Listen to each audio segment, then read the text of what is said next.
이 마가복음 4장은 예수님의 그 비유의 이 가르침이 있습니다. 그래서 이 마가복음 4장 안에 있는 이 비유는 여러 많은 참 말씀이 증거되었고 또 별도의 좀 설교집들도 많이 나와 있습니다. 그만큼 중요하다는 거겠죠.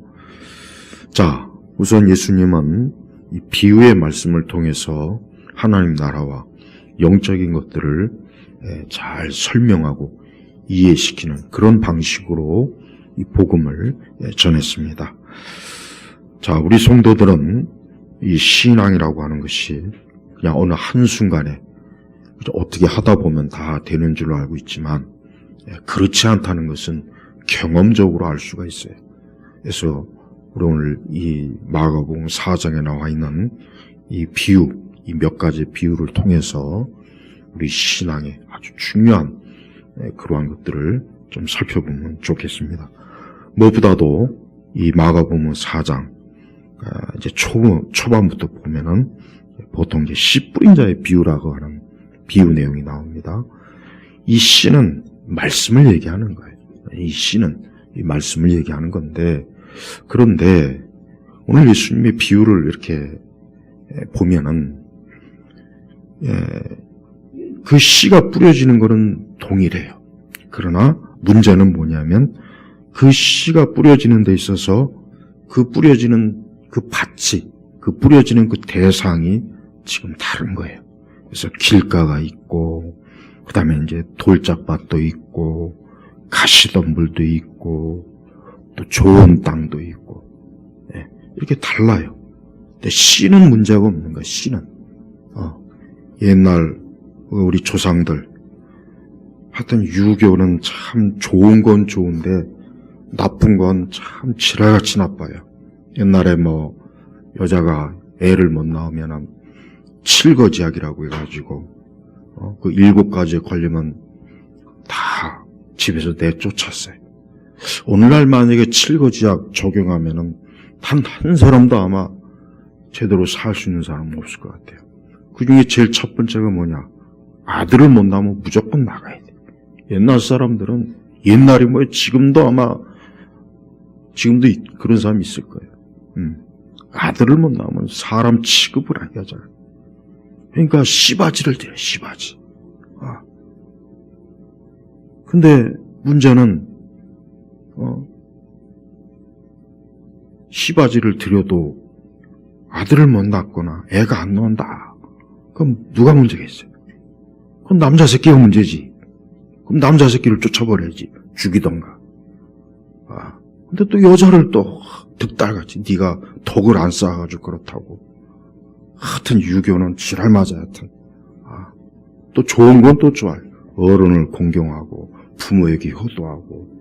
그건 딱 좋은 건 딱 정말 또 좋은 건 많아요, 유교. 그러나 아무리 좋으면 뭐합니까? 인간 자체가 타락했으니까 좋은 것도 악용하면 나빠지는 거예요. 근데 복음은, 말씀은 아무 문제가 없어요. 그러니까 우리 성도들은 하나님 말씀에서 문제를 절대로 찾으면 안 돼요. 말씀에는 전혀 문제가 없어요. 그 말씀을 받아들이는 그 심령, 밭이 문제예요. 밭이 문제. 밭이 문제라. 그러니까 여기서도 씨가 문제가 있는 건 아니에요. 하나님께서 뿌리는, 이 농부는 씨 뿌리는 이분이 누굽니까? 하나님이에요. 하나님께서 씨를 뿌리는 거예요. 그러니까 씨를 뿌리는 분은 아무 문제도 없고 씨도 문제가 없는 거예요. 문제는 보니까 길가, 또 돌짝밭, 가시덤불 이런 데다가 씨가 사실 뿌려지긴 했어요. 근데 여기서 이제 중요한 게 있어요. 그럼 왜 이런 데다가 씨를 뿌리느냐? 자, 여기서 그럼 중요한 게 뭡니까? 이 복음의 말씀의 씨라고 하는 것은 무차별적으로 온 땅에 뿌려지는 거예요. 야, 여기는 좋은 것이니까 여기만 뿌리자. 그러면 안 되는 거예요. 이 복음이라고 하는 것은, 말씀이라고 하는 것은 아무리 악하고 악한 놈이고 악한 년이고 악한 지역이고 악한 나라고 그냥 다 뿌려야 돼요. 무조건 뿌려야 돼요. 무조건. 선교사들이 그저 좋은 데만 가려면 되겠어요? 우리나라 선교사들이 그래 보면 좋은 데만 가려고요. 맨날 저 필리핀이나 쳐가죠. 미국이 뭐하러 갑니까 거기를? 물론 갈 필요도 있을 거예요. 우리 교포들 좀 있으니까. 그 다음에 또 가만히 보면은 아주 편한 데만 가요, 선교사들이. 이슬람은 거의 안 가요. 가면 뒤지니까. 가만히 보면 우리나라 세계에서 선교, 대국이니 그러죠.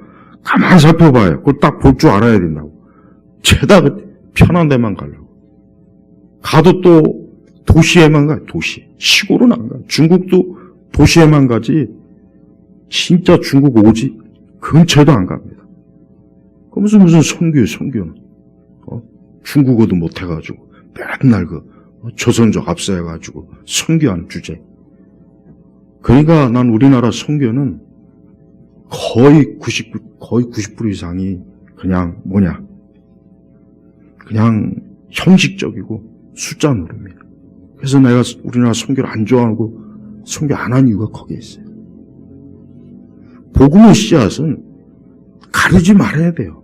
그리고 될 수 있는 한 어쨌든 간에 좋든 나쁘든 복음의 말씀은 막 뿌려져야 돼요. 아무데나 막 뿌려져야 되는 거예요. 그런데 어쩔 수가 없어요. 어쨌든 좋은 땅에 떨어진 것은 어때요? 싹이 나고 자라서 열매를 맺었으니 어떤 것은 30배, 어떤 것은 60배, 어떤 것은 100배를 맺었다 그랬어요. 네. 우리는 우리 각자가 이러한 비유를 들을 때마다 제일 먼저 생각할 게 뭐냐면 이제 다음에 곧 있으면 이제 예수님이 비유를 또 제자들에게 풀어줘요. 제일 중요한 건 뭐냐? 내가 좋은 땅이냐 이거예요. 내가 좋은 땅이어가지고 내가 여기 주님이 하신 말씀대로 30배, 60배, 100배가 맺히느냐 이게 제일 중요한 겁니다. 예수님이 이걸 말씀하시려고 하는 거예요. 우리가 말씀을 듣는다, 뭐 한다 거기는 별 의미를 두지 마세요. 자꾸 사람들은 그거를 얘기해요.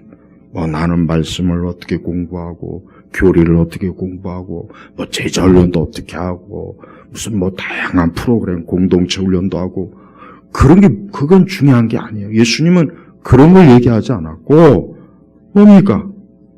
열매를 맺었으니 어떤 것은 30배, 어떤 것은 60배, 어떤 것은 100배를 맺었다.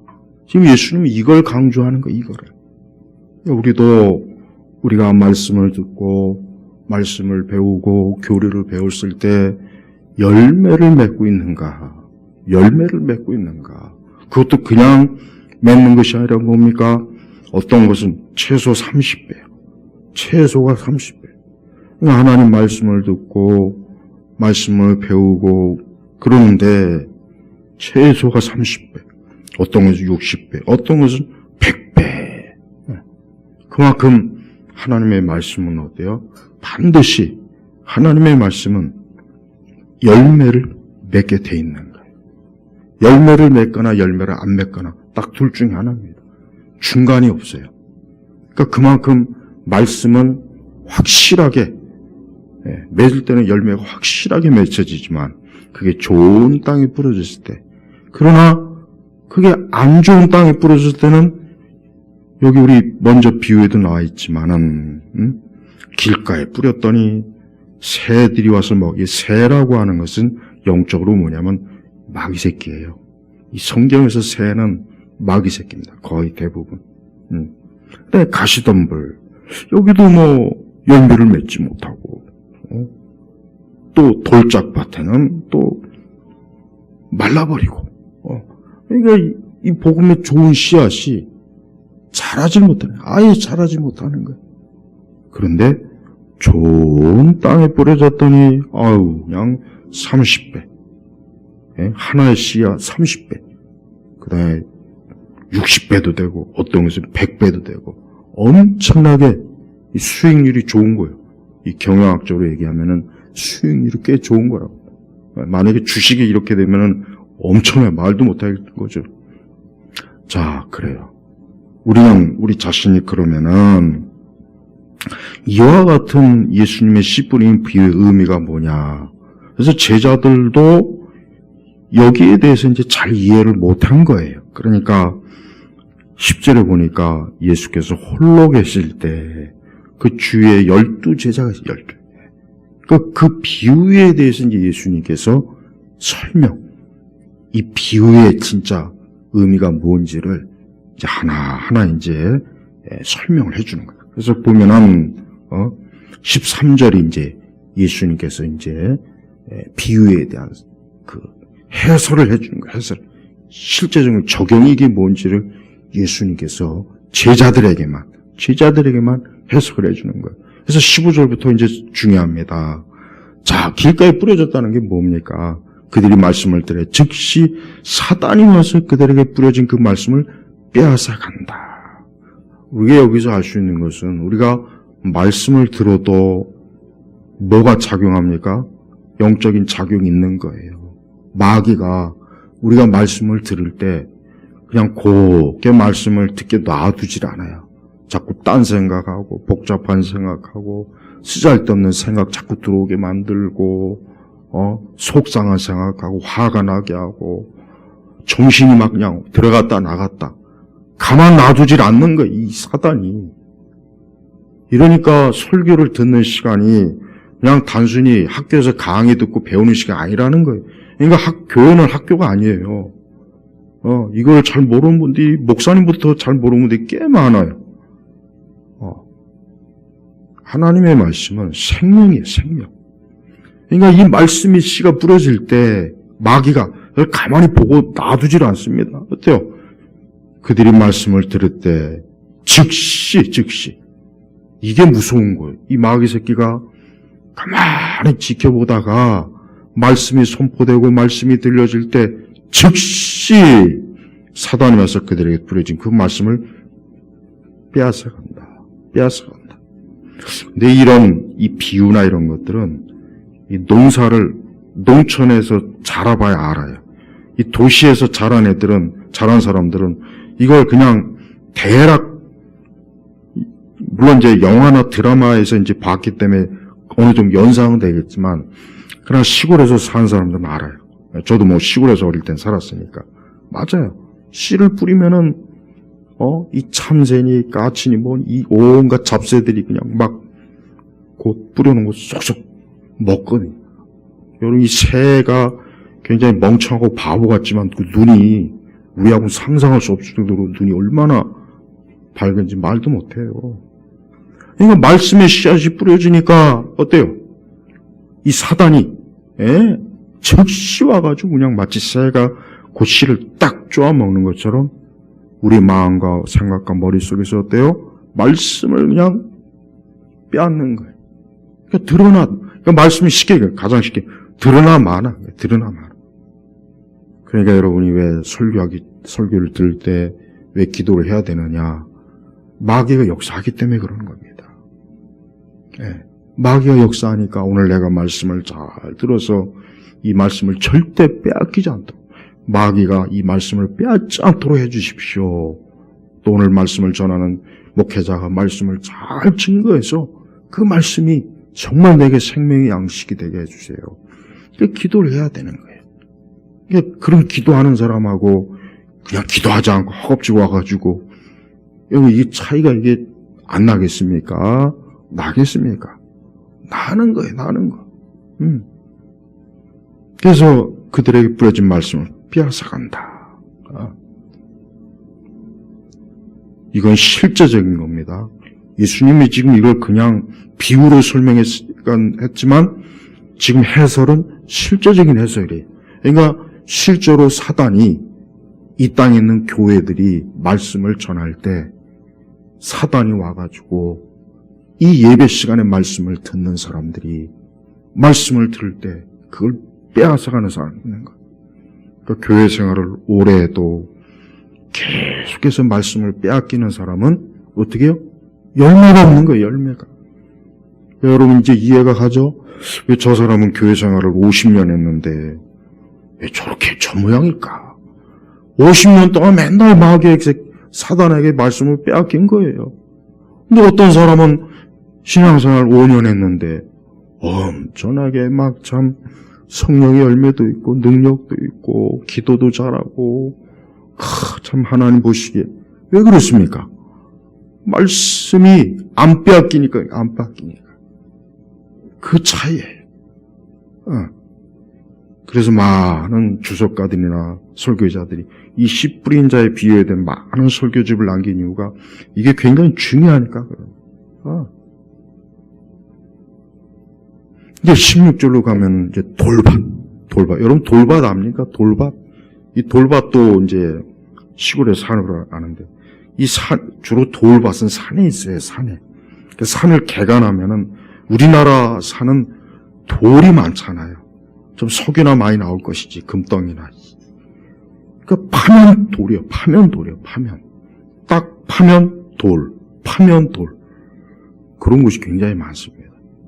그러니까 그런 곳은 겉에서는 흙이 이렇게 얇게 있지만 속은 돌이 많으니까 씨가 사실 뿌려줘도 어때요? 깊이 뿌리를 못 내리는 거예요. 뿌리를. 그러니까 여기서도 보십시오. 16절. 돌밭 위에 뿌려진 것들은 이런 자들이니, 여기서 자들이니, 그러니까 인격. 그러니까 하나님의 말씀이 뿌려졌는데 돌밭과 같은 사람이 있다. 근데 이 사람들이 어떠냐? 그들은 말씀을 들을 때 그것을 즉시 기쁘게 받아들이지만, 즉시, 하여튼 빨라요. 그러니까 열매 없는 사람의 특징이 뭐냐? 빨라. 빼앗기는 것도 빠르고, 듣는 것도 빠르고, 하여튼 빨라요.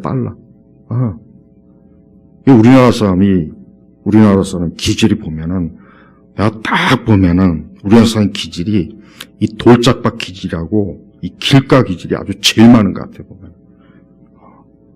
즉시 그냥, 그 즉시로 그냥 반응이 나와요. 그 즉시로.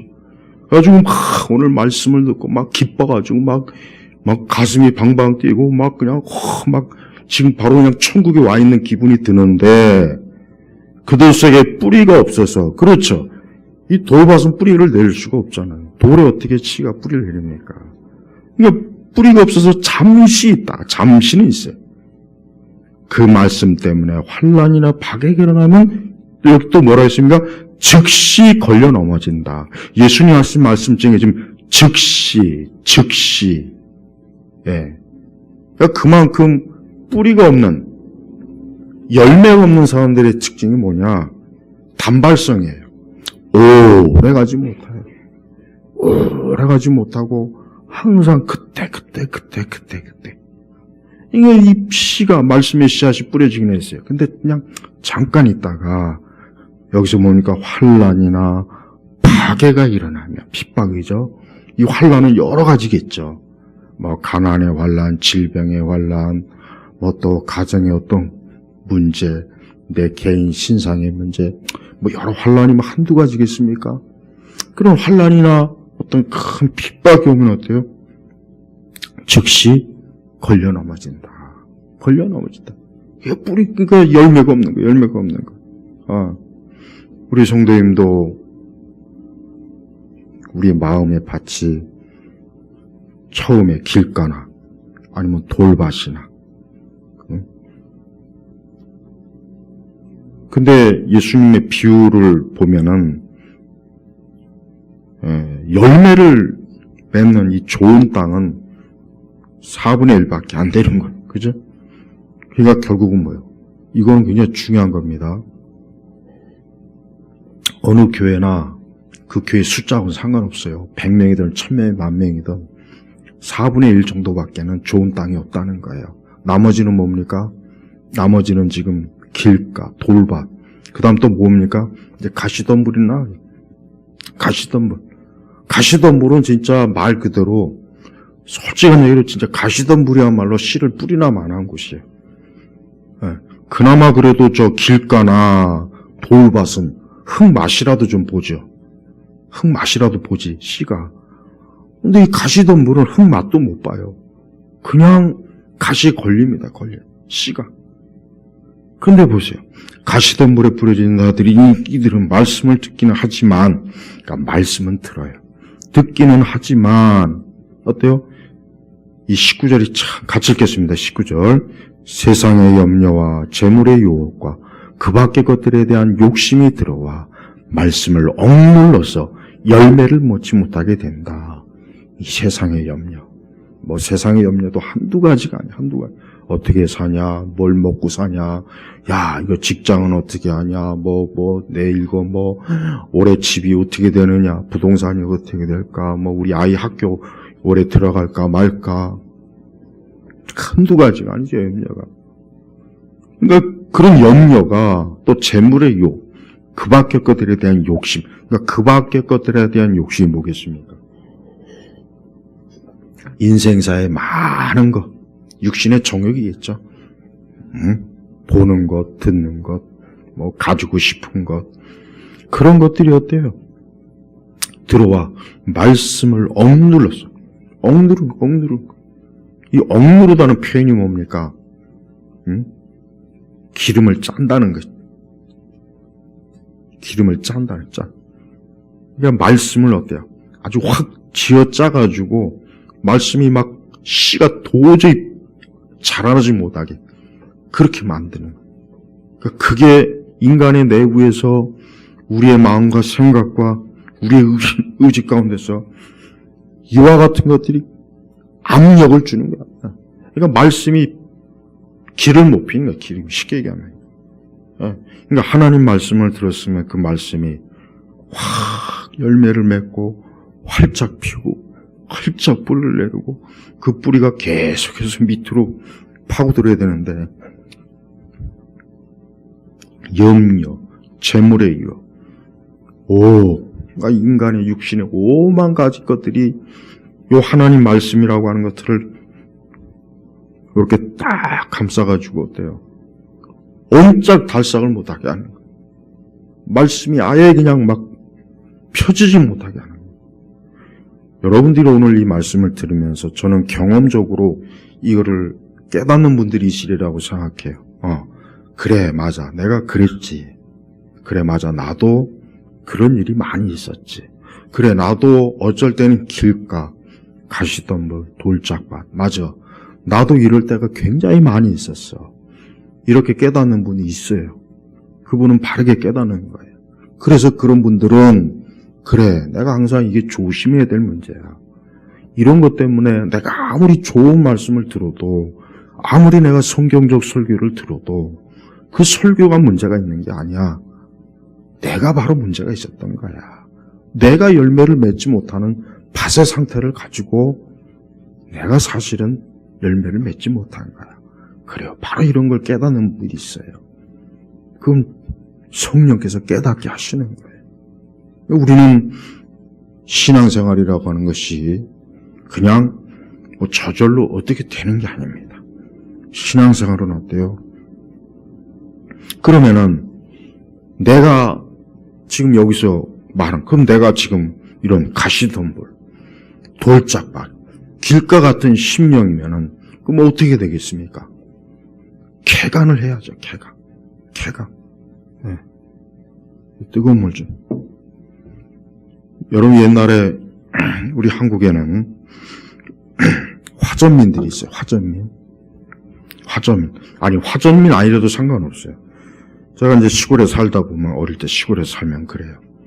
농부들이 개간을 합니다. 개간. 그 개간은 어떻게 하는지 아십니까? 그 큰 농기구를 가지고 밭에, 즉 앞으로 이제 이곳에서 뭘 심든지 거기에 뭘 심든지 상관없어요. 그러나 그냥 무작정 거기다 대고 씨를 심는 농부는 없어요. 그런 농부는 그 바보죠, 바보. 그 전에 뭐 합니까? 그 전에 농기구를 가지고 거기 가서 어때요? 돌을 다 골라내요. 가시덤불도 치워요. 그리고 거기가 개간이 안 됐기 때문에 그 땅이 어때요? 부드럽지가 못하다고. 그러니까 파서 땅을 계속 고르는 거예요. 그래서 부드럽게. 그래서 씨가 잘 땅 속으로 스며들게 땅을 계속 파가지고 흙을 이렇게 바꿔주는 거예요. 그게 개간이에요, 개간.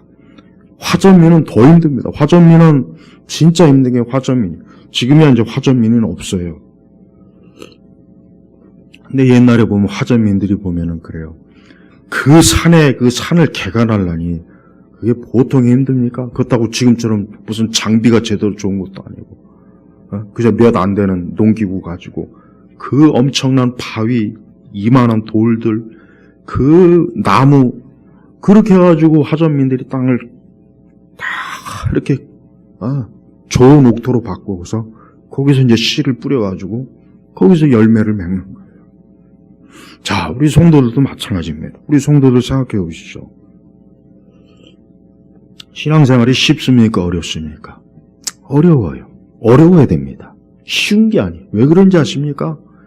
우리의 이 타락한 본성을 개간하는 게 이게 쉬운 일이게 어려운 거예요.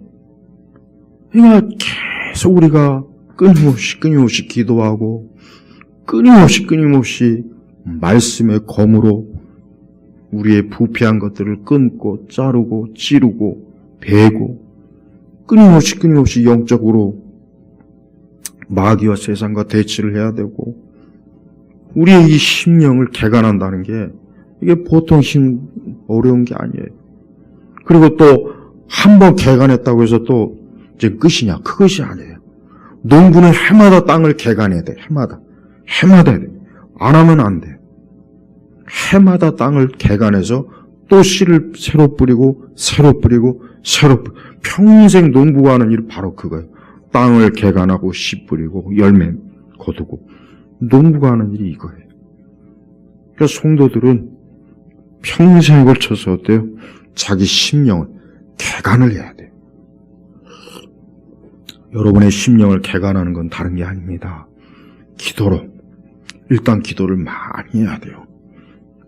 또 이렇게 예배를 드려야 되고 또 하나님 앞에 찬송으로 여러분의 묵은 심령을 갈아엎어야 돼요. 네.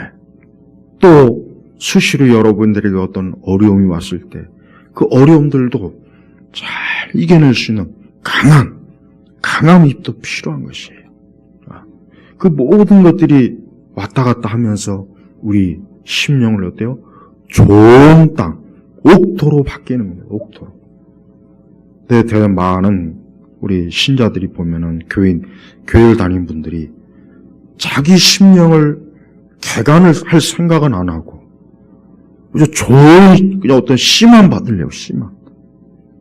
자기 심령을 개간할 생각은 안 하고, 그저 씨만 받으려고 하는 거예요, 씨만. 그게 바로 현대 교회의 가장 큰 문제점들이에요. 여러분, 현대 교회가 과거보다 더 엄청난 많은 자원을 가지고 있지만 왜 열매가 없겠습니까? 그것은 교회를 다니는 사람들의 심령이 개간이 안 되는 거예요. 그 심령이 그대로 돌짝밭이요, 가시덤불이요, 길가 같은 심령이 왔어요. 아무리 좋은 씨를 뿌려도 안 돼요, 안 돼. 씨를 그냥 비행기로 그냥 아직 트럭으로 갖다 부어도 열매가 안 생기는 거예요. 왜? 개간이 안 됐기 때문에. 개간이 안 된 개간. 그러니까 여러분도 내 믿음이 좀 성장하고 내가 하나님께 또 믿음의 복을 받고 여러분의 삶이 하나님과 동행하며 하나님과 함께하는 에녹과 같고 모든 일에 하나님의 성령의 역사와 권능과 능력이 있기를 원한다면 먼저 묵은 심령을 개간하는 게 먼저입니다. 그럴 때 여러분이 성경을 읽기만 해도 그 읽은 것으로 벌써 씨앗이 뿌려져 갖고 30배, 60배, 100배가 돼요. 그래서 말씀을 또한 들을 때도 역시 그 말씀을 통해서 30배, 60배, 100배가 되는 거예요. 이게 묵은 심령. 해마다 해가 바뀌었어요. 그럼 성도들은 올해도 역시 가만히 있으면 안 돼요. 내 심령을, 이 묵은 심령을 갈아엎어야 돼요. 갈아엎어서 이 땅의 토양을 바꿔버려야 돼요. 어떻게 씨가 잘 자랄 수 있는 토양으로 완전히 바꿔가지고 씨앗이 뿌려질 때마다 진짜 거기에서 그냥 막 열매가 막 맺는 30배, 60배, 100배 열매가 맺는 그 심령이 되도록 계속해서 기경해야 되는 거예요. 근데 안타깝지만은 그냥 계속 묵은 심령이 더 묵은 심령이 돼버려요. 더 딱딱한, 아예 콘크리트 같은, 콘크리트 길이 돼버리고, 가시덤불은 점점 많아지고, 돌은 그냥 산더미처럼 엄청 많은 돌짝밭이 돼버리고, 그럼 거기에 무슨 열매가 있겠습니까? 우리 성도 여러분, 올해는 예수님께서 이렇게 지극정성으로 비유의 말씀을 주신 이유가 뭐겠습니까? 바로 우리도 그렇게 돼야 된다는 거. 어떻게? 20절 보십시오. 좋은 땅에 뿌려진 것들은 이런 자들이니 그들은 말씀을 듣고 받아들였어. 그래, 받아들였어. 이 받아들인다는 얘기 뭡니까? 그 씨앗이 잘 파고든 거예요. 그러니까 돌도 없고 가시덤불도 없고 길가가 아니니까 아주 토양이 부드럽고 아주 토양이 영양가가 많으니까 그 씨가 말씀의 씨가 쏙 들어가지고 어때요? 아주 풍성하게 열매를 맺어서 어떤 이는 30배, 어떤 이는 60배, 어떤 이는 100배 열매를 맺는다. 그러니까 이렇게 교회 안에 있는 회중이라도 어떤 사람은 30배 열매를 맺어요. 그거 좋은 거죠. 어떤 사람은 60배, 어떤 사람은 진짜 대단해가지고 100배 열매를 맺어요. 정말 모든 교회마다 이렇게 30배, 60배, 100배 이런 열매 맺는 교인들만 있으면 참 정말 목회인자 할만하고 교회만큼 세상에 좋은 곳이 없겠어요. 그러나 아니에요. 우리 예수님 하신 말씀은 그만큼 좋은 땅이 드물다는 거예요. 열매 맺는 심령이 드문 거예요. 진짜 많은 거는 정말 없었으면 좋은데 하는 이런 길가, 그 다음에 그 돌짝바, 가시덤불, 이런 것만 많으니까 그냥 씨를 뿌려도 여기 우리 앞으로 이제 곧 있으면 목회 나갈 우리 신학생들은 목회하다가 보면은 어려움이 진짜 많고 목회고 나발이고 간에 때려치우겠다 이런 마음이 수백 번 수천 번 들 때가 있을 거예요. 그래도 이런 비유의 말씀을 잘 생각해야 돼. 우리 주님이 이미 다 말씀했어요. 언제 우리 주님이 야 너희들 나가기만 하면 30배 60배 맺는 좋은 땅 만날 거다. 그런 말씀 한 적이 없어요. 이게 지금 누구한테 했습니까? 제자들에게만 설명해 준 거잖아요. 앞으로 제자들이 이제 주님 승천 이후에 이제 교회를 세울 텐데 그들이 가는 족족 승리만 합니까? 아니에요. 많은 어려움을 겪습니다. 말도 못한 어려움도 겪고 고생도 하고 괴로움도 당하고 사도 바울 보십시오. 그러나 그래도 열매가 있으니까 그걸 바라보고 잘 인내하고 참으라는 거예요. 솔직한 얘기로 돌짝, 길가, 이 가시덤불만 생각하면은 지긋지긋합니다, 진짜. 지긋지긋한 정도가 아니라 자다가 경기가 안 와요. 소름이 끼쳐요. 식은땀이 나요.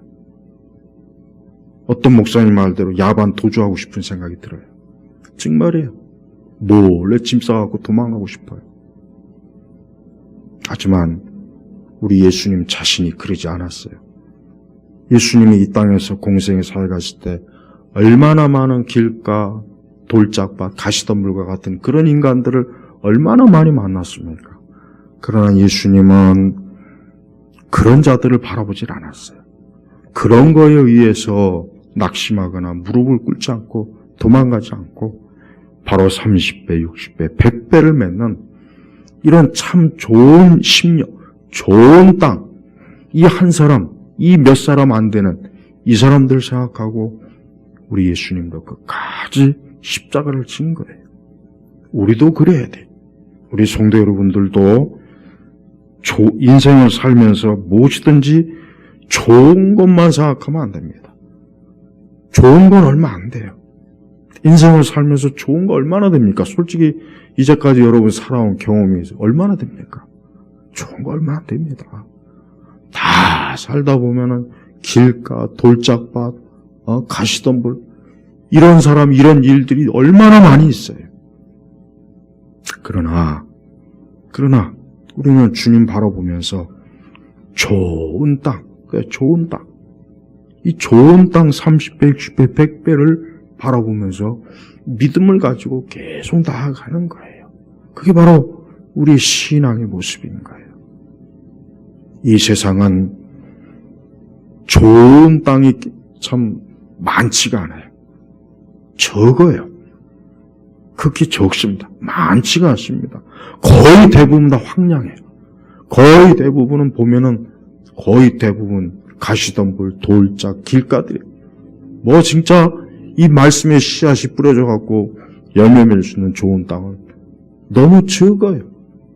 그러나 하나님께서는 그 적은 좋은 땅을 위해서 이 땅에 오셨다는 걸 우리가 알아야 되는 겁니다. 그래서 예수님께서 이제 21절을 보면은 이제는 또 하나의 비유를 해주셨는데 뭡니까? 이제 등불의 비유, 등불.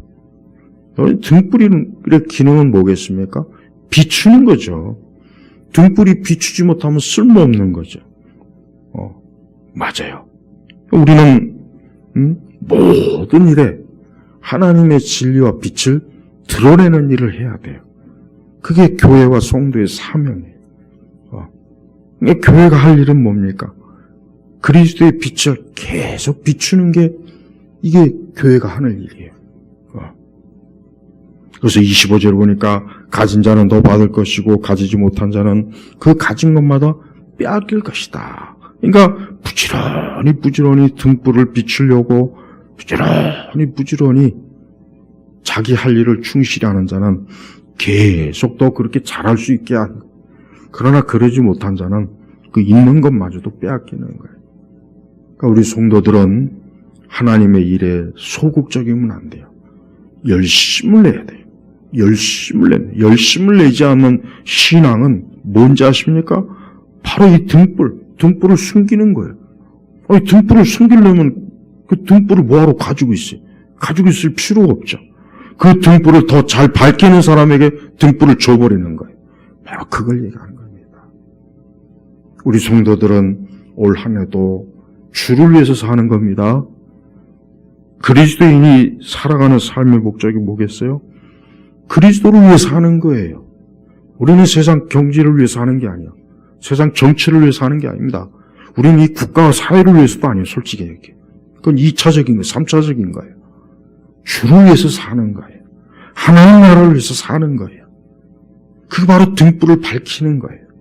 근데 그걸 안 하고 우리가 만약에 그냥 그런 건 아예 신경 안 쓰고 우리가 이 세상 자체만 위해서 열심히 산다. 그건 등불을 가리는 거예요. 하나님 보실 때는 아무 쓸모짝이 없는 거예요. 그 세상 사람이나 하는 것이 너는 왜 지금 내 할 일은 안 하고 왜 또 엉뚱한 일에만 그렇게 열심히 파고드냐. 안 되겠구나. 너 있는 거 그거 가져와라. 잘하는 사람에 맺추고 싶다. 바로 그겁니다. 우리 성도들은 모든 일에 어때요? 그리스도의 등불을 계속 비춰야 돼. 계속 열심히 자기가 하는 그 귀한 직분과 그 사명에 열심을 가지고 하는 거. 이게 하나님 보시기에 아주 아름답고 좋은 거예요. 그래서 가진 자는 더 받을 것이고 가지지 못한 자는 그것마저 빼앗길 것이다. 하나님은 주를 위해서 힘써 사는 그런 사람을 하나님 축복하십니다. 그런 사람은 하나님이 도우셔요. 이건 틀림없는 사실이에요. 그게 많던 적던 그걸 신경 쓰지 말고 내가 가진 것으로 내 등불을 부지런히 밝히는 사람. 그게 등불이 하나에도 상관없어요. 어떤 사람은 100개, 200개일 수 있습니다. 그러나 상관없습니다. 하나의 등불이 밝혀지는 게 중요한 거예요. 올해는 제발 여러분이 주어진 그 등불을 크게 밝히십시오. 그 밝히는 걸 주님이 기뻐한 거예요. 많고 적고를 따지질 않았어요, 주님이. 등불을 밝히십시오. 26절로 내려가면은 하나님 나라는 뭡니까? 이제 씨 뿌리는 것 같고 그 다음에 그 사이에 또 27절 보니까 그가 밤낮 자고 일어나서 씨가 싹이 나고 트국도 그래요. 또 땅이 스스로 열매를 맺되 처음엔 싹이고 이삭 그 다음 알고 자, 이 하나님 나라라고 하는 게 보면은 그래요. 우리 신앙이나 믿음, 또 하나님의 일이라고 하는 게 어떻게 보면 눈에 안 보입니다, 진짜. 이게 도대체 되는 거냐, 안 되는 거냐, 열매를 맺는 거지, 안 맺는 거지. 참 도통 모를 때가 많아요. 그러나 중요한 것은 뭐냐? 그가 밤낮 자고 일어나는 사이에, 그래요. 그가 밤낮 자고 일어나는 사이에. 화초를 키워본 사람은 아마 이 자라는 씨의 비율을 정확하게 이해할 것 같아요. 언제 저렇게 자랐지? 아니, 언제 저렇게 열매를 맺고 씨가 저렇게 자랐지? 바로 그러니까 하나님 나라라고 하는 것은요, 이렇게 우리는 잘 모르지만 하나님께서 그 모든 것을 다 자라게 하셔요. 그러니까 자라게 하시는 하나님이 계시기 때문에 씨가 자라는 거예요. 아까 이 씨 뿌리 유전자의 비유도 마찬가지입니다. 30배, 60배, 100배 열매를 맺는 것도 누가 하시는 겁니까? 사실은 근본적으로 주님이 하시는 거예요. 우리 성도들은 모든 일에 있어서 내 신앙과 내 믿음이 자라는 거에 대해서 하나님 앞에 맡기고 부지런히 주를 섬기는 일에 힘써야 돼요. 그리고 하나님은 때가 되면 어떻게 됩니까? 29절에 열매가 이면 즉시 낫을 되는데 이는 추수 때가 이르렀기 때문이다. 네. 어떤 사람은 열매가 맺지만 어떤 사람은 열매를 맺지 못해요. 우리는 열매를 맺는 신앙을 가져야 됩니다. 하나님 기뻐하시는 선한 열매, 기도의 열매, 믿음의 열매, 헌신의 열매, 복음의 열매, 이 열매를 맺어야 돼요. 열매를 맺지 않으면 어때요? 그냥 추수 때 그냥 낫으로 베어지기만 하지 걷어들지는 않잖아요. 그러니까 버려지는 거예요. 그러니까 마지막 때 얼마나 많은 교회 안에 있던 사람들이, 오늘도 제가 아까 잠깐 교리 공부했지만 이 유형교회, 이 보이는 교회에 있던 얼마나 많은 사람들이 거의 대부분은, 극히 소수 외에는 다 열매가 없어서 또 그냥 예수님께서 낫으로 다 쳐버리는 이런 쓸모없는 것들, 이 잡부는 왜 이렇게 많아, 지긋지긋하게 시간도 없는데 천사들이 아마 불평하지 않을까 싶어요. 아이고 이거 열매는 별로 없네, 죄다 이거 잡것들이구만, 잡부리구만, 아니 이런 게 이렇게 많았어, 천사들이 보고 얼마나 한탄할까, 그런 생각이 좀 듭니다. 유형교회 안에는 열매 맺는 성도는 별로 없어요. 열매 맺지 못하고 그냥 가시덤불만, 그저 입만 커지는 거야, 입만 커지는 그런 이들이 얼마나 많습니까? 여러분들은 하나님의 교회, 하나님 나라에 골칫덩어리가 되지 마세요. 문제덩어리가 되지 마십시오. 이건 제가 중요하게 얘기하는 거예요. 많은 이들이 교회 안에 들어와서 문제덩어리, 골칫덩어리들이 많아요. 그들 때문에 열매 맺지 못하는 일들이 너무 많습니다. 마지막 때 되면은 하나님이 가차없이 주님은 낯으로 다 쳐버려요. 열매가 없으니까. 그 전까지야 그냥 내버려 두십니다. 그 전까지 그냥 내버려 둬요. 왜? 열매 맺는 것까지 상처받을까봐. 그러나 마지막 때는 아닙니다. 그때는 가차없어요. 열매 맺지 않는 것들은 낫으로 다 쳐버려서 그걸 전부 다 모아다가 불에 태워버리는 거예요. 30절부터 34절까지는 뭡니까? 겨자씨 비유입니다. 이 겨자씨 비유도 사실은 같아요. 사실 이 하나의 비유가 다 사실 연결이 됩니다. 계속. 그래서 하나님 나라를 비교하면 또 무엇으로 비유할까 하면서 이 겨자씨, 공중의 새들이 그 그날 깃들 수 있게 된다. 우리나라도 그렇고 웬만한 지역에서는 이 겨자씨가 자라가지고, 자라봐야 얼마 안 되지만 이 중동 지방은 실제로 이 겨자씨가 자라면은 엄청 크더만요. 저도 영상으로 봤어요. 엄청 커요. 그러니까 예수님 비유가 그대로 맞더라고. 여러분, 하나님 나라는요, 처음엔 작아요. 보잘것없어요. 그러나 점점 커지는 거예요. 지금 이 하나님 나라가 거대해졌습니다. 곧 있으면 이제 하나님 나라가 다 잘할 거예요. 거기에 이제 깃들일 수 있는 복된 사람이 있고, 거기에 깃들이지 못하고 열매가 없어갖고 그냥 불쏘시개, 불더미로 그냥 쳐넣은 그런 이들이 또 얼마나 많겠습니까? 여러분이 하나님 나라에 깃들일 수가 있겠습니까? 예수님께서는 이 모든 걸 다 비유로 제자들에게, 그리고 나중에 다 따로 설명을 해줬어요. 마지막으로 35절 41절 말씀입니다. 이 말씀도 너무 귀합니다. 우리 성도 여러분, 여러분이 살면서 인생의 풍랑을 만나면 그때는 오직 주님만 바라봐야 돼요. 이걸 절대 잊지 마십시오. 이 풍랑이 왔을 때는 절대적으로 주님을 바라 살아요. 만약에 풍랑이 왔을 때 다른 거 보면 죽습니다. 분명히 제가 말씀드려요. 풍랑이 왔을 때 다른 거 보면 그냥 죽어요. 살 수가 없어요. 자, 예수님께서 이제 날이 저물었어요. 근데 예수님이 보니까 이제 제자들하고 같이 배를 타고 우리 쪽 편으로 건너가자 했어요. 그래서 갔어요. 예수님 모시고 가는데 큰 폭풍이나 파도가 배를 덮치고 배물이 가득한 거예요. 자, 여기서 중요한 게 있습니다. 뭐냐? 예수님을 모시고 가는데도 파도가 일어나요. 그러니까 여러분, 난 기도 많이 하고 신앙생활 하는데도 뭐 이렇게 환란이 오지? 그런 거 절대 시험 들지 마. 의문도 품지 마.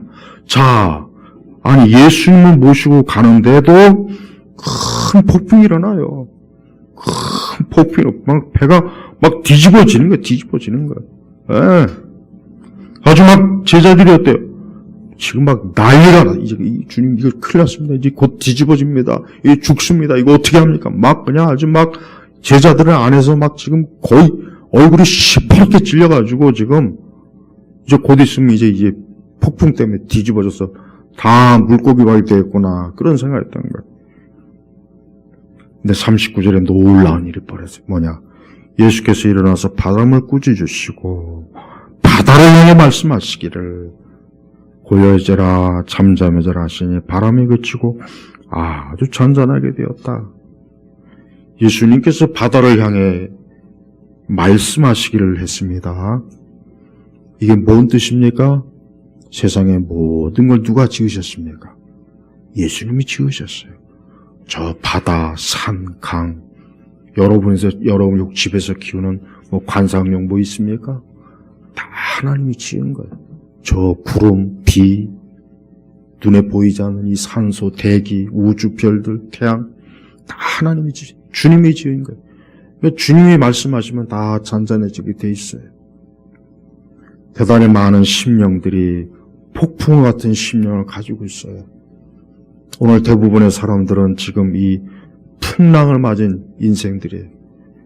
그 심령이 풍랑이에요. 이 세상의 풍랑의 바다에 매일매일 마음과 정신과 생활이 그냥 난리가 아니에요. 고통을 받아요. 괴로워요. 죽고 싶어요. 죽을 수밖에 없어요. 제발 예수님 찾으세요. 저는 우리 제자들이 많이 호들갑을 떤 거 저는 이거 굳이 뭐 이게 제자로들로서는 어쩔 수 없다고 저는 생각해요. 물론 예수님은 왜 무서워하느냐? 이게 아직도 믿음이 없느냐? 하고 꾸짖긴 하셨지만 그래도 우리 예수님은 어때요? 제자들을 살려줬잖아요. 그렇지 않아요? 우리 성도들은 예수님을 바라봐야 돼요. 수많은 인생들이 이 풍랑에 다 죽습니다. 세상에 그렇게 위대한 사람들, 그렇게 위대한 사람들도 풍랑을 맞으니까 다 죽더라고요.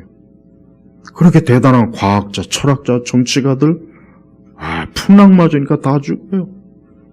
그 위대한 예술가들도 풍랑 맞으니까 죽어요. 대단한 연예인들도 풍랑 맞아서 죽어요. 왜 죽습니까? 예수님을 찾지 않으니까 죽은 거예요. 저는 이 35절, 41절 사실 별도로 이거 다루고 싶었는데 너무 중요한 말씀이라 오늘 그냥 빨리 다루는 거예요. 성도 여러분, 올해도 우리 각자가 어쩌면 풍랑을 있을 수 있고, 지금 풍랑을 가지고 있는 사람도 있고, 앞으로 풍랑을 맞이할 사람도 있어요. 그럴 때 잊지 마십시오. 왜 무서워하느냐? 아직도 믿음이 없느냐? 예. 그건 뭡니까? 주님이 그 배에 함께 타고 있잖아요. 아니, 주님이 그 배에 타고 있는데 감히 어디 파도 새끼가 감히 그 배를 뒤죽겠습니까? 어디 그냥 죽으려고 어디 감히 태양과 바다가 우리 창조주 되신 예수님을 손끝 하나 못해요. 주님을 하물며 그 예수님과 함께하는 제자들에게 손끝을 댑니까? 못 돼요. 절대 못 돼요. 여러분이 다른 건 몰라도 올 한 해 예수 그리스도 그분만을 아주 굳건하게 믿고 그분과 함께하면은 어떤 것도 여러분을 손을 대지 못합니다. 또 좀 정신적으로 마음 심리적으로 불안정한 분들에게 좀 말씀드리고 싶어요. 제발 좀 예수님 바라보세요. 예수님 바라보세요. 예, 예수님을 바라보지 않으니까 정신적으로 심리적으로 정서적으로 마음이 불안한 거예요. 마음이. 그건 술로도 안 됩니다. 그건 춤을 춘다고 해서 되는 게 아니에요. 그건 여행을 다닌다고 해서 되는 게 해결될 게 아니에요. 그림을 그리고 음악을 한다고 해서 해결 안 돼요. 예수님은 잔잔하게 못해요. 그 어떤 위대한 성장도 주님 앞에서는 힘을 못 써요. 저는 오늘도 세상이 지금 세상이 지금 진짜 풍랑이에요. 이 세상 전체가 그 역사 어느 때보다도 엄청난 풍랑을 치고 있어요. 그러나 여기서 살 사람이 있고 죽을 사람이 있습니다. 누가 삽니까? 예수님. 예수님을 붙잡고 있는 사람은 살게 되어 있습니다. 그러나 예수님 붙잡지 않는 그건 인류 전체라도 다 망하게 되어 있어요. 저는 우리 성도들이 오늘 이 말씀을 다시 한번 또 들으시길 바랍니다. 제발 여러분, 바람을 꾸짖으시고 고요해져라 잠잠해져라 하시니 바람이 그치고 아주 잔잔하게 되었다. 이 예수님이 지금도 살아계셔서 우리와 함께 하시고 우리와 동행하시고 우리가 손을 내밀고 우리가 그분을 찾고 부르면 내가 여기 있다. 내가 여기 있다. 잠잠하라. 두려워하지 말아라. 내가 너와 함께한다. 즉시로 우리와 함께 하실 분이에요. 제발 좀 이 예수님을 빨리 찾고 구하시고 주님과 함께하는 인생을 사십시오. 이 세상이나 이 세대나 우리의 인생은 긴 게 아닙니다. 멀지 않아 하나님의 거대한 심판의 폭풍이 세상을 이제 더 요동치게 할 거예요.